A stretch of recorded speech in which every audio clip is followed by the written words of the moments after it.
The broadcast is now starting. All attendees are in listen-only mode. Well, good morning, everybody, and thank you so much for joining us today. I'm very pleased to welcome back the wonderful Jo Hanlon. Hi, Jo. Thanks for joining us. Hi, Jo. Got to be a good name, right? Now, if you recall, Jo did a wonderful webinar for us probably 2 months ago now, which was all about handling difficult conversations. Her content is really insightful and inspiring. So we contacted Jo and said, can she come back and do something for us around creating a positive mindset? And so today she's going to talk to us about something called the Mindset Mosaic and exploring 6 key areas that will give you tools and help you on your way. Now, we are recording this webinar and we will put the recording and the slides on the AFTR website so that you can revisit it or share it with your colleagues. Now, Jo is a HR coaching and consulting specialist, and so she really brings some great experience and insights into the content that she will give us today. So I think without further ado, I'm going to hand over to the expert. Jo's probably got about 45 minutes of worth of content for us, and then we'll open up for questions. So please use the question toolbox, and I'll come back and join Jo at that time, and we'll just have a bit of a Q&A. So, Jo, thank you so much for joining us today. Thank you for the opportunity to come back. I really enjoyed presenting to you all last time, and I got some great feedback, and I really appreciated that because feedback is what I use to make sure that the content I'm delivering is of value to you, because I want it to be a good use of your time. So please continue to give feedback because that's of value to me so much. So thank you. Alrighty, so let's jump in, and what I want to do, as Jo said, I'm going to be touching on 6 key areas in what I call my mindset mosaic. Now, there's so many different aspects of life and input that actually do make up our mindset, but I can't cover all of those today, so I'm just going to cover 6 for you, and I hope they will give you some insight, along with a few tools and resources that you might want to use to go and do some homework and some further work for yourself. But as always, my contact details are on the last page of the slide, and you will get all the slides in the PowerPoint in a PDF document. So don't fret too much to try and capture it. It's because it'll come to you later. Alrighty, and hopefully this will help you look at ways to either improve or just to assist to support you to manage your mindset. And this is to do with your work and your life. So first of all, I'm going to invite you to take a moment to just center yourself and touch base with yourself and see how you are actually feeling and what your mindset is at present. So just please join me in this brief exercise. And some of you may do this on a regular basis and some of you may not. But I just want you to sit back comfortably wherever you are, and I just want you to close your eyes or soften your gaze by finding a spot to focus on. Just depending on where you are, you may not feel comfortable closing your eyes. And I just want you to focus on your breath for a moment or two. You don't have to change anything right now. I just want you to notice your breathing. Are you breathing fast or slow? Are you a deep breather? Right down into your belly, or more just up around the upper part of your chest? And you may actually find that when you focus on it, it may naturally deepen and slow down. If it doesn't, you may wish to try and deepen it just by deepening breathing into your belly. You might need to just shuffle around in the chair a little bit to get more comfortable. But either way, just continue to notice your breath a few more.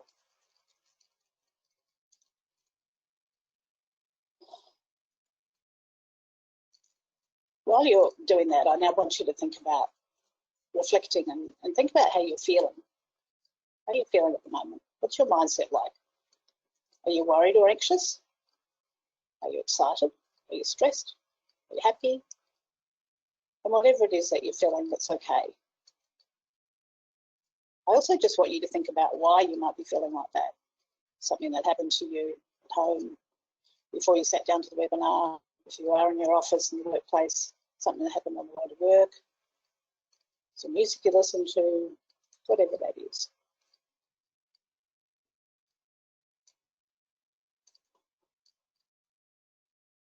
But since you are here online with me today, no matter what you're feeling, I just invite you to become intentionally present with me for the next 45 minutes or so. I want you to give yourself permission to relax, to open your mind, to listen, and just to put aside any other distractions that you may have for the moment.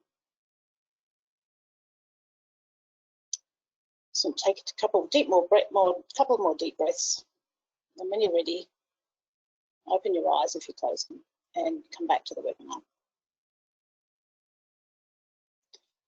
Just want you to stop and think. Do you feel any different after you've done that? Did you notice any shifts in your breathing or how you thought and how you were feeling? Did you notice you were feeling stressed? And did you just manage to use that time to calm down a bit and just to change how you're feeling?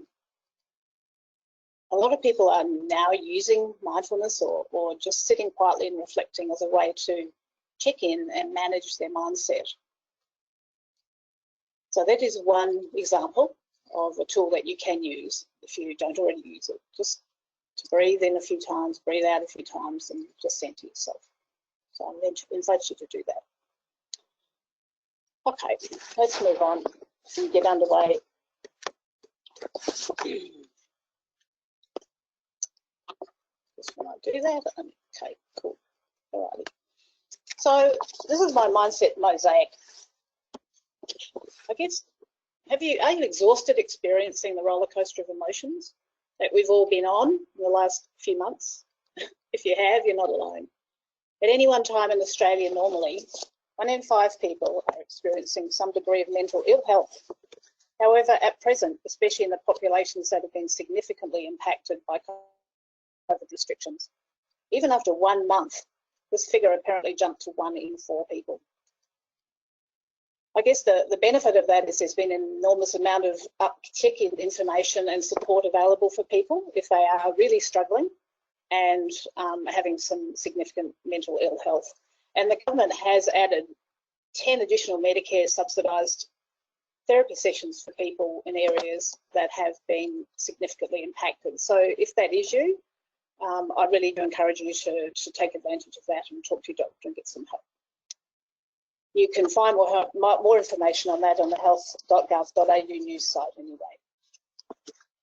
Well, while some people are going to need this extra support and treatment, there are certainly a number of things that we can all do to impact and manage our mindsets and thoughts, not only during this time, but at any time, to help you achieve a more successful mindset. So, as I mentioned before, I've chosen 6 areas to dive a little deeper in with you today. The first one, first one is know yourself. So this for me is a key place to start. And for those that actually attended the Difficult Conversations webinar that I did a couple of months ago, you will have been exposed to one tool I use, which is this. But the reality is the better you know yourself, the more effective that you're going to be able to be in managing yourself. So we'll talk on that. Acknowledging your feelings. By acknowledging your feelings, you can reflect on how helpful or unhelpful they have been. When you continually push your feelings down, they keep on popping up again and again, which makes it very hard to make any changes in your thinking. So that's a key area we'll explore. Practice holistic self-care. Not all of us are very good at self-care. We get stuck on 1 or 2 aspects of ourselves to the detriment of the others. But as humans, we are made up of many parts, so it pays to look after yourself using a holistic approach. Be clear on your purpose or your why. I coach a lot of people in this area, and there's no doubt, as well as a lot more research coming up and anecdotal feedback, that when we're aligned to our purpose or have meaning in our life, we feel inspired, alive, and we can manage our mindset and focus a lot better. Another aspect is your tribe.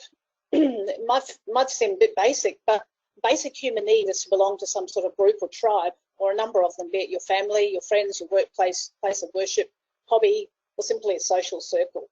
And having others that you do things with means that we can live a longer and healthier life. And social circles are really important also for things like helping to prevent dementia. So again, really important to connect with others. And the last one, which might seem a bit odd, but is very important and probably something that you've been practicing over the last few months, many of you anyway, is making plans whilst remaining agile, because many of us will have been practicing this, but you might know how to go about it particularly well. So we'll look at a few ideas of how to do this later in the webinar.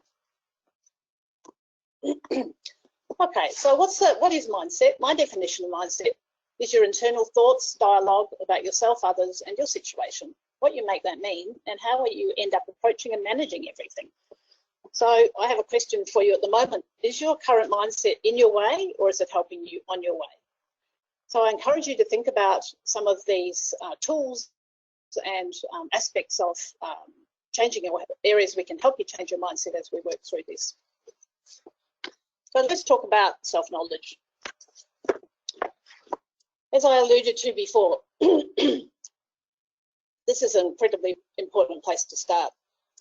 And hopefully all of you, or if not all of you, a number of you, spend a bit of money on getting to know yourself better each time and each year, and it's a regular investment that you make. I know that I certainly do. I spend a reasonable amount of time and money, resources on learning more about myself and how I can work more effectively and be more effective with others, because it's part of my job, I guess, what I do, or my business, which is coaching and mentoring others. And I do that, I've done that for years, I guess. So it is a really important thing. As Aristotle says, knowing yourself is the beginning of all wisdom. Because when you know yourself, you have a better chance of having a much better relationship with yourself and with others. And I guess, after all, isn't that what we want? We want to be happy. We want to know ourselves. We want to love ourselves and understand and appreciate others better.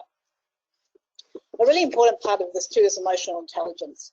Emotional intelligence, as you see there, it's about there's 4 steps really. Having a high level of self-awareness. Once you've got that high level of self-awareness, you are able to manage yourself and your responses and your reactions a lot better. So it's a really important strategy, I guess, to focus on. Third step is having an awareness of others and how they're thinking and feeling, and checking in with them. And then what that does is allows you to adapt your behaviour and have a conscious, positive influence on other people. It's not about manipulating people, it's about having genuine care and consideration. But I guess the whole thing about knowing yourself is everything you do is up to you in so many situations, so apart from the pandemic. But the power of knowing yourself is then enabling you to be accountable for where you're at and what impact you are having on those around you, because that is something you can control. You can't control everything, but there are things you can control, and that is the impact on your thoughts, how you're thinking yourself, and the impact you're having on others. When we were kids, we were able to blame our parents maybe for how we felt when we didn't know better. And one of the things that drives me a little batty really is the songs that we listen to where they say, you make me feel this, or you make me do that. Or it's like nobody really ever makes you feel or do anything. That's the choice that you make. And by taking that power for yourself, it then really gives you a much stronger ability to determine how you're thinking, how you're feeling, and how you're responding. We also become a lot clearer about the triggers that I guess make us feel powerless. So then we can actually look at that and reflect and go, is that somebody pushing our buttons, and it's our buttons that are being pushed and how we're responding, or is it actually really somebody else and what they're doing, and we need to address that with them separately. But essentially, the more you know about how you're feeling, and the more you can manage yourself, and the more you can be aware of others, the much better you are at having power over how you're feeling, what you're thinking, and how you're responding. As I shared with you last time, there are a large number of sources of self-knowledge, and these are some of the ones that I use. There's instinctive drives. That's something that talks about what you're born with. And there's DISC, as we talked about. There's the emotional intelligence tool, and there is actually a heck of a lot more. So there's a lot of tools out there that you can use to increase your self-knowledge and to allow yourself to journey, to increase your self-awareness and get better at it. The good thing about these tools is that we all have blind spots, and when we use these tools, we get a personalised report back. And if we debrief on that with a coach or somebody that knows us well, it actually can help us develop some strengths or be aware of our strengths and our characteristics that can benefit others, and we can get some great feedback from others that sometimes can be very surprising and quite delightful. But also can give you shortcuts and strategies on how you can focus on developing some of those areas that are vulnerabilities for you and ways to improve yourself. So if anybody is interested, go have a look online, reach out, but I really encourage you to learn more about yourself, become more aware, because that will certainly give you a much better ability to be able to manage your own mindset well. It's really interesting, a lot of people maybe sitting there thinking, well, there's no use to me finding out more about myself or others because a leopard can't change its spots, or you can't teach an old dog new tricks. Who's heard of that? But that's really old thinking. And this woman, Carol Dweck, who's written the book Mindset, has had a heck of a lot to do with changing people's minds or making people aware of the fact that we can have what's called a growth mindset versus a fixed mindset. So this is a book you can buy. It's down the bottom on the left there, and it's even now being taught in a lot of schools because if you can teach kids that it's okay to make mistakes, it's okay to keep trying, and they hopefully won't end up as shut down as a lot of other people, potentially a lot older than them, have a habit of doing. And a lot of us have a fixed mindset about our own inability to learn anything new after the age of, may say, 50. But at the same time, when we're really passionate about something like a hobby or a sport or learning a language because we want to go and travel overseas, or as we have done in the past, but hopefully we'll do again in the future, we really do open our minds and learn and grow. Carol Dweck uses the example of John McEnroe, a sports person who, once he got to the top of his game, I'm sure a lot of you will remember, he used to throw tantrums, break his racket. There's a few others around that I know do that too. But he was essentially feeling that he'd reached the top of his game, he had nowhere else to go, so he really only thought he had the opportunity to go down. So he continued to throw tantrums and be in a bad space. But if you think about some of these other guys that have been at the top of their game now, Rafael Nadal and that Swiss guy whose name I should remember, they've been at the top of the game now for a number of years, and they continue to learn, they continue to grow, and they have a very open mind. And they see every game as an opportunity to learn some more skills, and they're practicing a growth mindset. So again, I encourage you, rather than giving up and thinking, I'm too old, or I'm too fixed in my ways, or I can't learn anything new anymore, I really encourage you to open your mind and say, absolutely, you can. It's really a matter of changing your mind to having a growth mindset and being aware that you can always learn. The other aspect of this is our inner critic. I'm sure many of us have that inner critic that talks to us and says, "Oh no, you're good at maths, or you're not good at this, or you're not good at that." So it's also about making friends with that inner critic. If we push that inner critic away, that inner critic keeps coming back, and it keeps biting us or keeps holding us back. Now, inner critics are helpful. They can keep us safe, but at the same time, they can really limit our opportunity to grow and to learn and to try new things. So make friends with your inner critic, and just tell him or her that you don't need him or her in your life right now, and you need to learn some new stuff.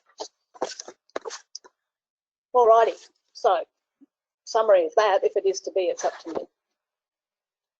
The next piece I want to talk about is your feelings. So years ago, Paul Ekman, back in the 1970s, I think it was, he described there was 6 basic types of emotions: happiness, sadness, fear, disgust, anger, and surprise. But then, as we're probably sitting there going, there's far more emotions than that. So a chap called Robert Plutchik came along some years later and expanded that to 27 emotions and put a lot more nuances in there. I recently saw a list of emotions the other day on a page which was about 150 of them. So I think it's about just recognising what emotions we're feeling, and the closer that we can get to describing what that emotion is, the more easy it is to do something about it. So we have a bit of an uphill battle on our hands, because data, these people that do these studies about all this stuff, they've shown that for every positive thought that we have, we have 4 negative thoughts. So that's a pretty big hill to climb at times. And when there's a lot more negative thoughts in our minds, and we're feeling really pushed down, whether it's an acute issue or a chronic issue, the reality is that we need to actively and positively look at our thoughts and try and turn them around and become more positive. There's a guy called Martin Seligman, who's written a book called Flourishing, and he is the father of positive psychology. And I'm going to give you a tool from his toolkit right at the end of the talk. But his whole thing is about positive emotions and how it's important to work on developing positive emotions. And if we have positive emotions, it's going to have a much more beneficial impact on our mindset. I think we've got to recognise, though, founding and running a business is hard to do at any time. It's not for the faint-hearted, and I'm sure that we've all heard the statistics that report 75 to 80% of businesses fail in the first 5 years, and 80% of those 20% remaining in the next 5. And there's no doubt when you're pouring everything that you have, mentally, emotionally, financially, into a venture, and then something happens like the pandemic, bushfires, whatever that is, it's just going to increase the weight on your shoulders. And it's going to be incredibly hard at times to feel effective at managing your mindset. So, and just to give you some stats, for those of you that like stats, in 2015, a report found 72% of startup or business founders reported as having mental health concerns. When compared to the comparison group, entrepreneurs were 30% more likely to report a history of depression. So, and there's some other stats which are pretty depressing I won't go into. But essentially, it's really important for you as business owners and leaders and even people in your workplace to have a good management of your own mental health, because it's critical in creating a culture of good mental health around you. Interestingly, I attended a wellness conference last week, a couple of weeks ago, and there was an enormous amount of talk about the need for creating a psychologically safe workplace. So what does that look like? Yes, I know it's another thing for business owners to do, but hopefully this will be something that benefits everybody in the workplace. Psychologically safe workplace leaders, as it says there, need to be vulnerable themselves to make it easier for people to share. The power of personal stories and being vulnerable, which can be very hard at times, really helps break down the barriers and have other people feel safe sharing. Psychologically safe team members feel confident that no one on the team will embarrass or punish anyone else for admitting a mistake, asking a question, or offering a new idea. So on the right, and you'll get this again as I mentioned when you get the handout, there are 7 strategies there for creating a psychologically safe workplace. Now, none of this is rocket science. It's so much of it is common sense, but sometimes we just need to have this information pulled out from the morass of information that's out there and put in front of you so that you can maybe take some action and do something about it, and that's what this is really about. So 7 strategies for a psychologically safe workplace. Essentially, the first point is really interesting. Usually we say treat others as you'd like to be treated, but as we have talked about before, and it's important to recognise that not everybody wants to be or needs to be or expects to be treated the same way that you might. So it's important to have conversations with each other and to find out what people are wanting, expecting or needing from you. And this is team members in the workplace talking amongst themselves, whether it's online and remote working or whether it's in the office. It's about just understanding other people's needs and helping meet them halfway, I guess. Curiosity it shows a culture of learning. Ongoing learning is so critical. The growth mindset we talked about. Promoting healthy conflict. I'm sure some of you are reading conflict and are going, "Oh my God, I hate conflict. I can't deal with it." So there's good productive conflict, and there's destructive personal conflict. So what we're asking here is really the ability to debate safely about the subject and not making it personal about the other person and their opinions. Talking about giving employees a voice, which we talk about. Earn and extend trust. Trust underpins every relationship that's going to be effective, as I'm sure you're all aware. So that's one really important part. And when you can psychologically, when you're in a psychologically safe workplace, you can share with each other and trust each other, and that can really form a very strong foundation for everybody. Promoting effectiveness rather than efficiency, and that's talking about quality or value over speed. And again, the growth mindset, think differently about creativity.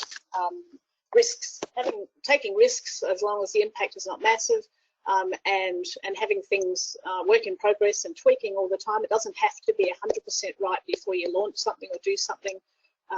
Think about 75, 80% is going to be okay. I'll launch it and tweak it and modify the program or the process or whatever it is based on the feedback and the experiences. So I hope that gives you a little bit of an idea of how you might be able to, I guess, interact more effectively and feel a little more comfortable supporting each other in the workplace. It's a really great discussion to have and very, very topical. Alrighty. So we're jumping on to the next subject. I know it's a little fast-paced for some of you, but let's move on. We're moving on to holistic self-care. Now, when we think about our mindset, we really only tend to think of our brain, our thoughts probably, and many of us may not give much thought to the fact that we are a whole person. We are all connected.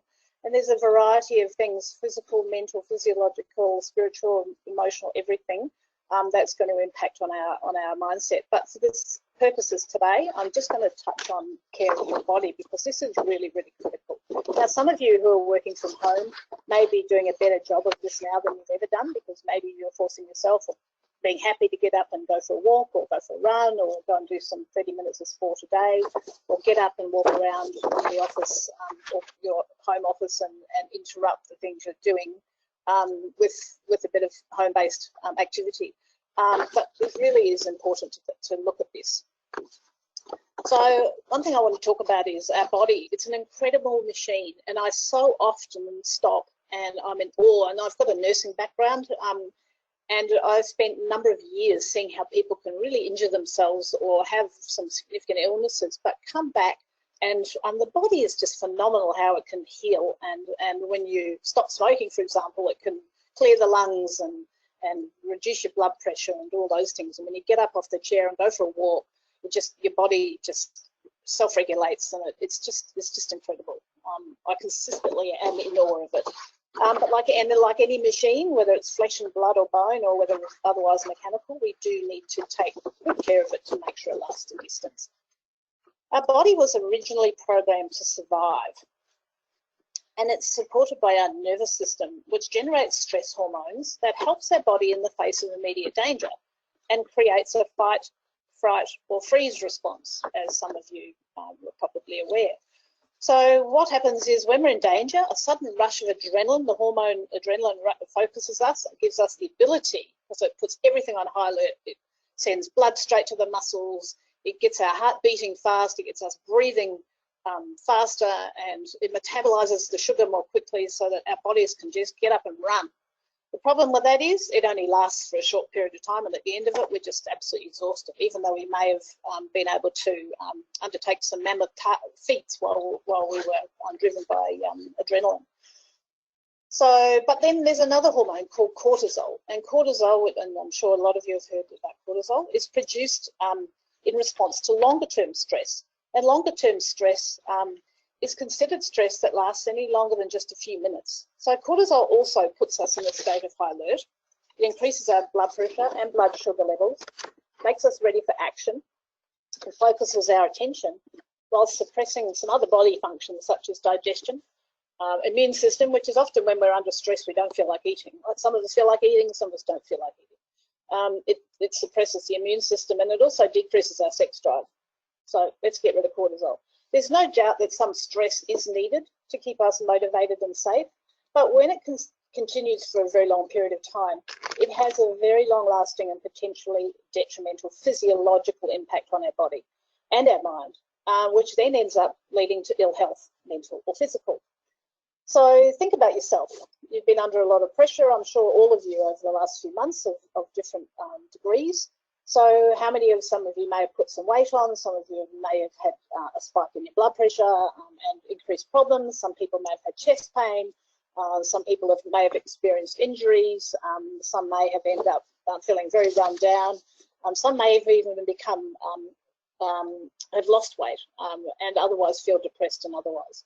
And also making bad decisions. Because when we are in a state of fear or prolonged stress, our blood leaves our prefrontal cortex, which is here. And this is the command center and the decision-making center of our brain. But when we're under stress, what happens is it goes to the midbrain and the brain stem. So the brain stem is the fight or flight, but the midbrain is the other physiological things like the blood pressure and the heart rate and all of those things that really can, when they persist for a long period of time, can have a really negative impact on us, as we talked about. So when we're starving our command center of oxygen, we can make some pretty bad decisions. So that's why it is so important to take time out to rest, to relax, to allow our food to digest, and to actually feed our body so that we can make good decisions. Just a hint for you, this is something I read somewhere which was a bit distressing. If you know anyone who's in prison, or if you ever end up in prison, hopefully no one ever will, but decision fatigue is a real thing, which has been proven in the study which was done for people who were due for parole from jail. And what they showed was that people whose parole hearing was in the morning, they had much higher degree of yeses, you can go on to parole, than people who had a parole hearing in the afternoon, because by then the parole officers had decision fatigue. So decision fatigue is a real thing. So essentially, my hint, if you ever end up going for parole, try and make sure that your case is in the morning, not the afternoon. Anyway. But the reality is, it's coming to you, and how this may impact you is when you've got to make decisions, think about making them in the morning when you've had some good sleep and when you're feeling refreshed and you haven't had to wear your brain out during the day and making all these decisions. And that's why a lot of people have said to me, I'm working from home, I'm not doing all that commuting, but at the end of the day, I'm exhausted. And the reason is that you're still making so many decisions, and you're not only making workplace decisions right now, you're actually also often making home place decisions. So there's a double amount of decisions, which makes you absolutely worn out at times. So essentially, if we don't have good health, we have a little chance of doing well in our business or even in our life. So it's so important for us to make time to take good care of ourselves and our bodies. So let me just touch on some strategies for that. Sleep. One of these most underrated things. It's so important. If you're not getting a good amount of sleep and you're not waking up feeling relaxed and well, your bodies need sleep. They need it to download. Your brain needs it to download and problem solve. Your body needs it because that's when it detoxes. That's when our weight control hormones work most effectively, and that's when all our injuries and things can just have a bit of time out and come right. So if you're not sleeping well, I really recommend that you go talk to your naturopath or your doctor or your chemist or somebody, but get some help so that you can have a good sleep. That doesn't just mean drugs. There's so many natural therapies and other things you can do, like turning off your screen early, having no screen time at least an hour before you go to bed, or if you have to use your screen, put it on a blue light, not on the bright light that it's normally on. But you need to get some workable solutions to get some good sleep. Food. We all love the subject of food, I'm sure. That little picture there is showing that there's a study being undertaken in Adelaide Hospital at the moment, and it's called the SMILES trial, and it talks about the impact of how important food is for our mood. And I'm sure for those of us that have been on diets, and there's probably many of us that have, we know our mindsets get very impacted by that diet. It's like we focus on what we can't have versus what we can have in general. So again, all of our bodies need different nutritional support, and everybody's brain needs glucose. So that's why, again, it's really important to eat, because if your brain's not getting the glucose, it can't make good decisions. So by choosing the right food and regime for your body, you get prolonged energy and sustenance, and that, as I mentioned, that trial is showing that good food is really helping reduce depression. Moving, getting your body moving. Exercise and muscular effort creates dopamine, which is a feel-good hormone, which has such an impact on your mind. It helps counteract the stress hormones and improves our ability to cope, face challenges. It also picks up our mood, as well as keeping our bodies flexible, strong, and more balanced. Too much sitting is just as bad as smoking. So make sure that you build regular stretch and exercise breaks, even just getting up and walking around the house or the garden if you're at home, outside in the sunshine, go lie on the grass for a few minutes, whatever that is, but make sure you have breaks. Make time to relax and reflect, listen to music, indulge your brain in doing something completely different, and do a hobby, because our brains need variety, and to be focused on one thing all day and worrying is just not helpful. So when we look after ourselves with a physiological, holistic self-care approach, we're setting ourselves up with a really solid foundation of health, as well as feel-good hormones, which impact our mindset. And so, again, an incredibly important thing to do. Okay, next subject. Let's talk about your why. So some of you may already be aware of this and have undergone the process of finding your purpose or your why. And if you have, you're probably enjoying that, and whether it's for your business, whether it's for yourself. And there's no doubt that when a business has a clear why or a clear purpose, it is a much more effective way to engage staff and keep everybody tied into the same vision, and looking at what they can do to make a difference to others. Simon Sinek, on the left-hand side, this is just a tool you might want to use, has written a couple of books. He's written a number of books, but these are 2 books on finding your why. So some of you might be wondering, why is this important, and what impact does it really have, and what's all this fuss about this purpose thing? Well, just to give you a couple of brief examples, recently I had a deep discussion with a coaching client of mine who was a really high achiever in her life, but she'd been feeling pretty stuck, flat and inspired, and really wondering what to do next. And she really had no idea. And I started debriefing with her on one of the the self-awareness programs or tools that I talked to about earlier in the process, earlier in this webinar. And she was really concerned that she was going to spend the rest of her life feeling really flat and uninspired, because she felt like she'd done everything that she wanted to do. But in talking to her and finding out what she'd done over her life, it transpired she'd really gone down the path of what she did because of her parents, rather than actually what inspired her. And then she joined her husband, ex-husband, in his business, and she sort of just went along with what other people wanted her to do, rather than actually focusing on what she wanted to do. So when we started talking about getting her back in touch with her why and her purpose and her passions and things that really inspired her, especially when she was younger, she started getting really excited, and I could see that she could start seeing doors opening. So we spent a bit of time exploring the passions and the interests that she'd had as a younger person, and we put together a few strategies and some actions of what she could do next, and starting to investigate more about connecting with some of these whys and purpose things. And she left feeling, I think, pretty happy. Another client of mine had accounting practice for a number of years and was feeling really disappointed or flat about the future of his business. Technology was taking away a lot of the basic tasks, and he was feeling, oh my God, what am I going to do to sustain my business going forward? So we went through this process to start your and find your why, and it was a 3-hour sit down face-to-face conversation. And at the end of that, he left with a really clear purpose for his business and how it could impact, how he could approach what he just thought about. And it was all about adjusting his mindset and adjusting how he could think differently about his clients and his approach to his clients and what value he could add. And it's just incredible. A year down the track, his business is just so on track. He's done a joint venture. He's gone out and visited a lot of his clients for the first time in years, and he's so excited about the service that he's offering, because he's focusing on what he can do to make a difference to his clients and what their life is.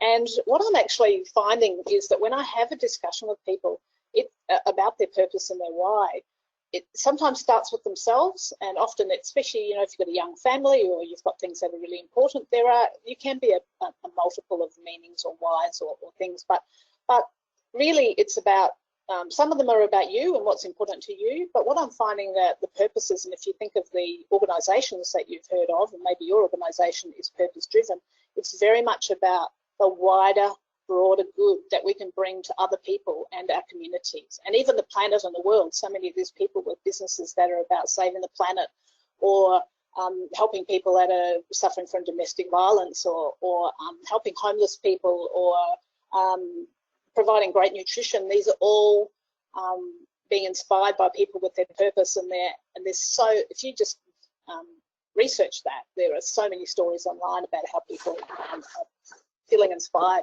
So if this is something that attracts you or interests you, I really encourage you to look at it. What's the piece on the right-hand side about scientists rediscovering ancient wisdom? It's really about the fact that people who are doing research is connecting back to our purpose and our values, and it's all about wisdom. It's about hope. It's about kindness and sharing, and basically, yeah, as I just said before, involving others in the whole process. So if you are feeling flat, lost, or wondering what to do next, I encourage you to go and find your purpose, because it really will make a big difference to how you're feeling and what your mindset is. Okay, just a couple more to go in the last few minutes. So finding your tribe. It can be very lonely at the top, and we can't do everything on our own. And essentially, we are born to connect and to be in a tribe or a number of tribes in our lives. It can be families, it can be all sorts of things. So this here, from a business point of view, the advisor engagement model and Wild Fig are two of my tribes that have just contributed so much to my life. So I'm part of the Advisory Board Centre, and this continuum, I guess, the advisor engagement model shows you just a number of tribes that you can have on your side, and as your business matures and grows, you can your needs do change, and the support needs that you do have change. So it's important to recognise that some tribes will probably stay relevant for you forever, but others you may need to change them depending on where you are as a business and what skill set you're looking for and what needs you have. So and that's what the Advisory Board Centre is all about. It's actually about providing advisors to businesses when they are looking for different expertise and for new skills. On the right, on the left, the Wild Fig Alliance, Service Alliance, that's a business alliance I've belonged to in my local area for about 5 years. And we have built up an incredible amount of trust.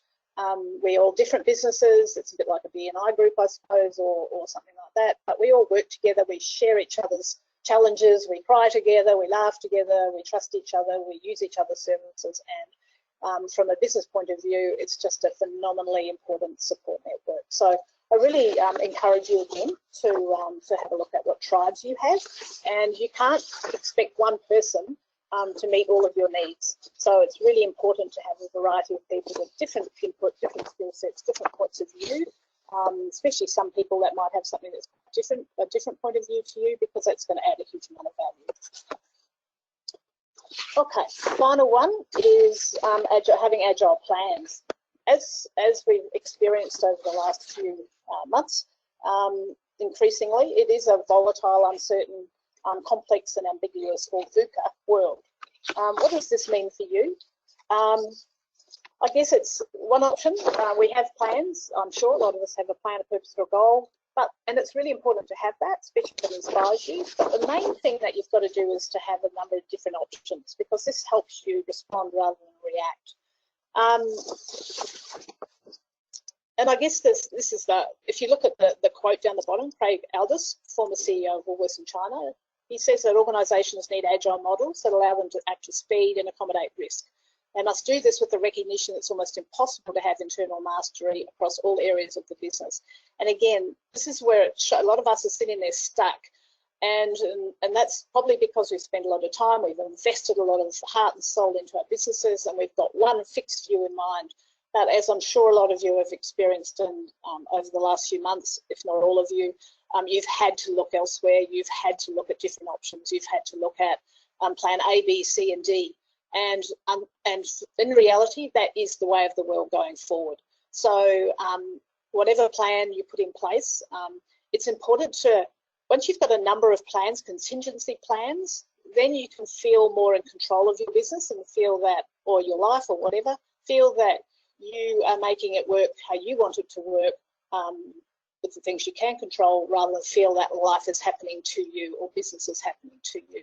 So for those of you that are feeling still a little stuck, I really encourage you to go out and talk to different people to get some input and to get some what we call contrarian views, so that you can actually look at some other alternatives and of ways of meeting your plans.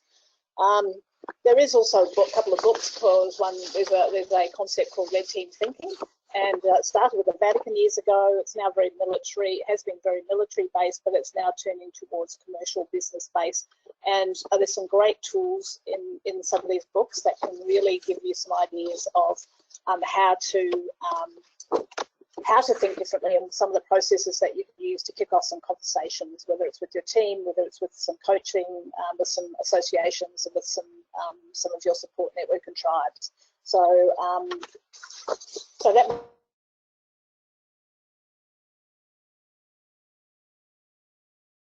My last slide is, I talked about Marty Seligman, the father of positive psychology, earlier on. He's got this website, which is fantastic. So for those of you who love to set a baseline and understand where you are now, and then once you put some of these tools in place or utilize some of these ideas or other ideas and focus on changing your mindset and really working towards having it serve you, this is a great site. You can go, you can log on, you can create your own login, and you can take, there's about 20 or 30 questionnaires you can take here. It costs you nothing. You can go on, you can set a baseline of how you're feeling, whether it's about resilience, whether it's about happiness, whether it's about anything. And then from there, you can go and do your work, and you can come back as many times as you like to redo the survey, and you can see how those changes you're making are actually serving you and giving you feedback, because we all need feedback on, yeah, I am feeling happier, or I am doing better, or I am feeling more stable, or whatever that is. So I really recommend you go and have a look at this site. Anyway, that's me. So just check, is your mindset in your way or helping you on your way? I really thank you for participating and listening, and I hope you've got some valuable tools and ideas from that presentation. Jo will probably come back in now with any questions. I'm here. Thanks so much, Jo. Wow, a lot of content and a lot to take in.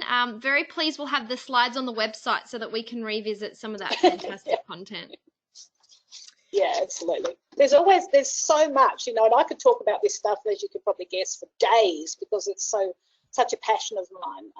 But hopefully, that's why I gave you a few tools, so hopefully they'll be able to be useful. Yeah, really helpful. And I really love that Mindset Mosaic, really able to take the different elements in bite-sized pieces and digest it and make it practical. Yeah. Cool. Well, I've got some lovely comments from members saying this is just what they needed to see and hear today. So thank you, Jo. You're more than welcome. That's so just to connect you with my purpose. That is exactly what my purpose is all for. So my purpose is about helping people see things in a different way and have the lights turned on, so that they can really make different decisions and help themselves on their way. And that fills my heart with joy. So thank you. Thanks, Jo.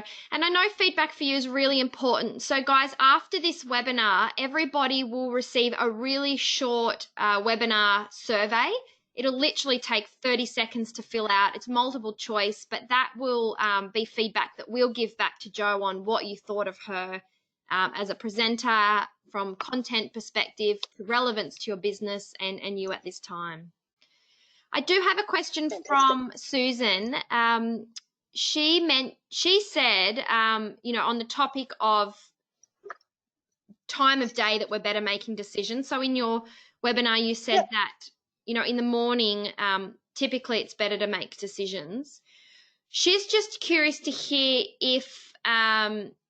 if you've ever subscribed to the idea of morning person versus a night owl. She finds that at 2 o'clock, she thinks best, and she's been really battling for years around this idea of routine and perhaps even changing that. Sure. So thank you for that question. And I did actually think about that when I was writing that. And I think one of the things I feel when I read a lot of these books, it says you've got to do things this way and this is the only way. It's not the only way. I guess, so if I put that in context, it's probably when you feel best and when you're making your best decisions, that's when you need to do it. So it may be in the afternoon, it may be at night, it may be in the morning, but I think it's probably more, think about how many decisions you've actually had to make up to that point. So if you've been relatively decision-free in the morning and you go to work in the afternoon, or that's when you do your best work, so you jump in and do that, then absolutely, by all means, make your decisions then. So it's probably, I probably need to amend that.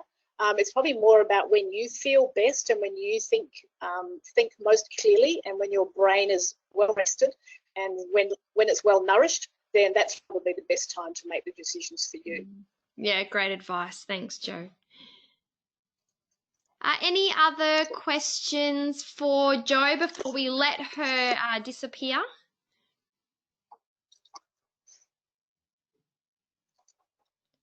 Got a lot of positive It's always quite comments coming in. disconcerting on a webinar. Thank you. It's really always disconcerting on a webinar because I'm sitting here looking at my screen and I can't see anybody, and I'm such a visual person. Anyway, it's okay. Now, Jo, in 2 weeks' time or 3 weeks' time, on the 23rd of September, you're running another webinar for us around setting up teams for success. So it's all about staff retention. Yep. And then on the 30th of September, you're also running a webinar for us around effective communication with teams. Yep. Cool.